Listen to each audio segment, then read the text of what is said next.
Shalom, selamat pagi Bapak Ibu Saudara yang dikasihi Tuhan Yesus Kristus. Selamat kita berjumpa kembali dalam renungan pada pagi hari ini.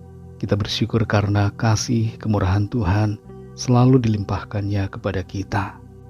Sebelum kita mendengarkan kebenaran firman Tuhan, mari kita berdoa.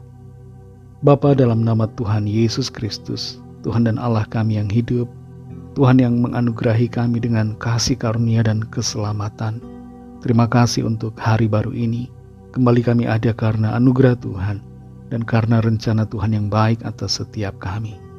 Kembali saat ini kami mau mendengar kebenaran firman-Mu. Urapi kami supaya kami mengerti dan mentaati akan setiap kehendak-Mu. Dalam nama Tuhan Yesus kami berdoa. Haleluya. Amin. Saudara yang dikasihi Tuhan, ayat firman Tuhan saat ini terdapat dalam kitab Ulangan pasal 33 ayat yang ke-6. Tertulis demikian. Biarlah Ruben hidup dan jangan mati, tetapi biarlah orang-orangnya sedikit jumlahnya. Saudara yang dikasihi Tuhan, seorang anak kecil di Surabaya berumur 9 tahun disiksa ibunya di Surabaya. Setiap kali anak ini melakukan kesalahan, ia akan mendapatkan hukuman.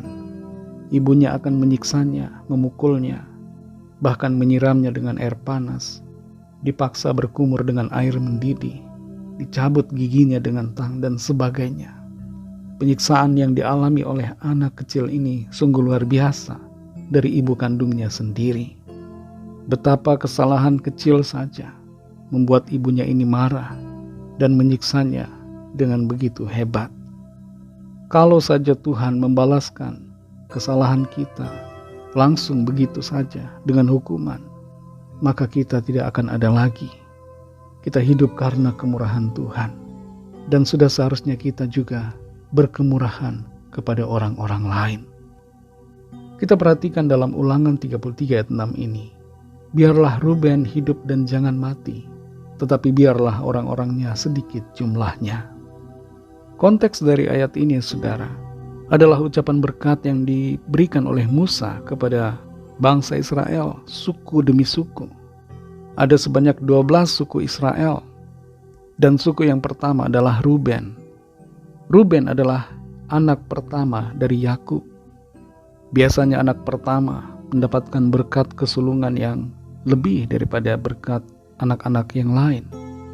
Tapi di sini saudara kita perhatikan, ucapan berkat untuk Ruben mungkin kelihatan aneh. Dikatakan biarlah Ruben hidup dan jangan mati, tetapi biarlah orang-orangnya sedikit jumlahnya.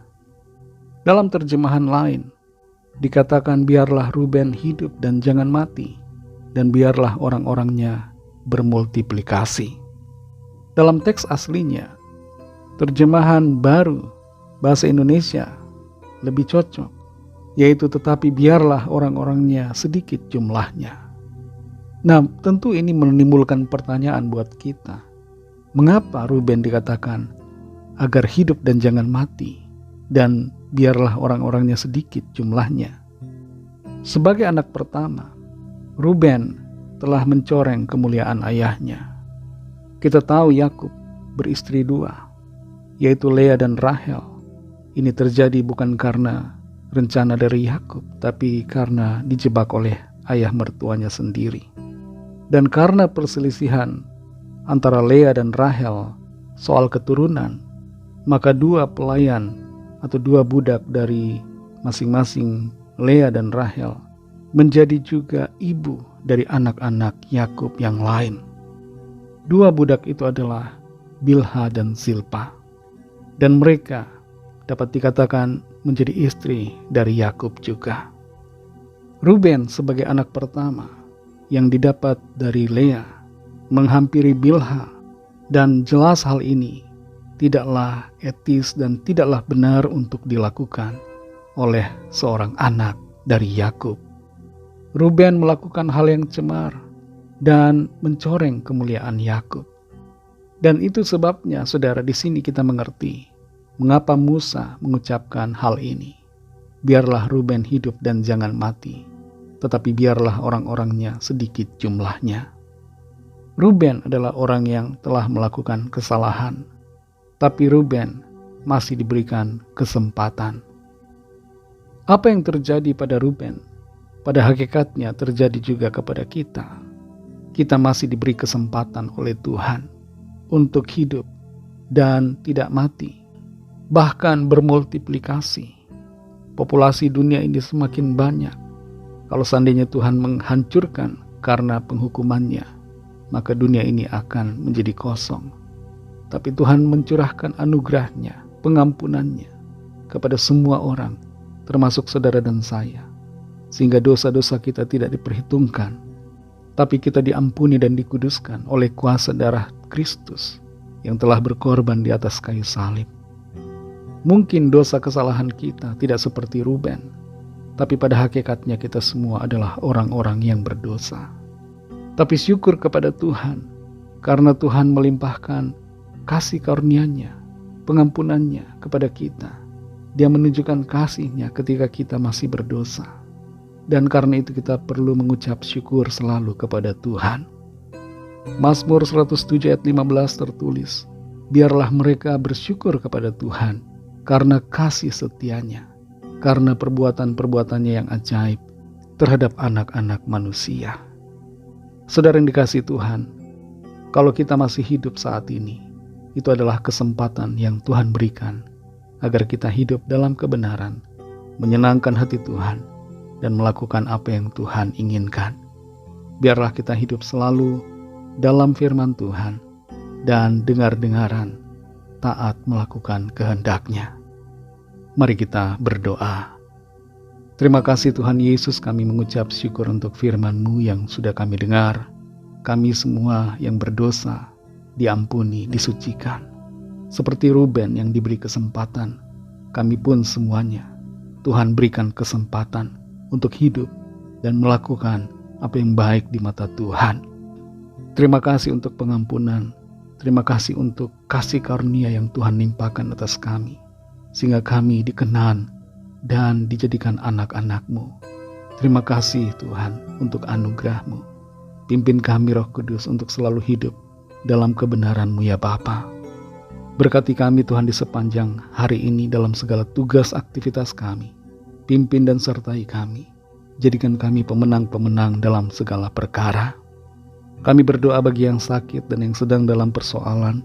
Lawatlah ya Tuhan. Nyatakan kuasa kesembuhan bagi setiap yang sakit. Kesembuhan yang sempurna Tuhan berikan. Dan yang sedang dalam pergumulan Tuhan berikan jalan keluar. Kami bersyukur untuk jawaban doa. Bersyukur untuk pertolongan Tuhan yang Tuhan nyatakan bagi setiap kami. Kami serahkan semua ke dalam tangan kasih-Mu.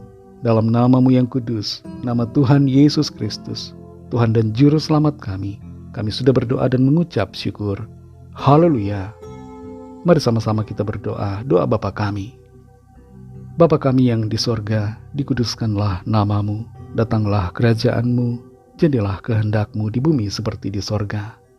Berikanlah kami pada hari ini makanan kami yang secukupnya, dan ampunilah kami akan kesalahan kami, seperti kami juga mengampuni orang yang bersalah kepada kami.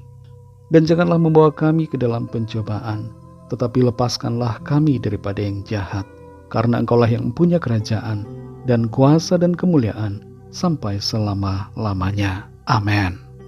Terimalah berkat Tuhan. Tuhan memberkati engkau dan melindungi engkau. Tuhan menyinari engkau dengan wajah-Nya dan memberikan kasih karunia. Tuhan menghadapkan wajah-Nya kepadamu dan memberikan damai sejahtera. Berkat dan anugerah Allah Bapa, kasih karunia dari Tuhan Yesus Kristus, dalam persekutuan dengan Roh Kudus, menyertai kita semua, sekarang ini dan sampai Maranatha Tuhan Yesus datang kembali, dan bahkan sampai selama-lamanya. Dalam berkat nama Tuhan Yesus Kristus, haleluya, amin. Puji Tuhan, saudara yang dikasihi Tuhan, saya percaya firman Tuhan menjadi berkat dan kekuatan buat saudara semua, dan Roh Kudus akan menolong saudara untuk lebih lagi memahami kebenaran firman Tuhan dan hidup selalu dalam kemenangan. Tuhan Yesus memberkati saudara semua. Sampai jumpa dalam renungan yang berikutnya. Haleluya.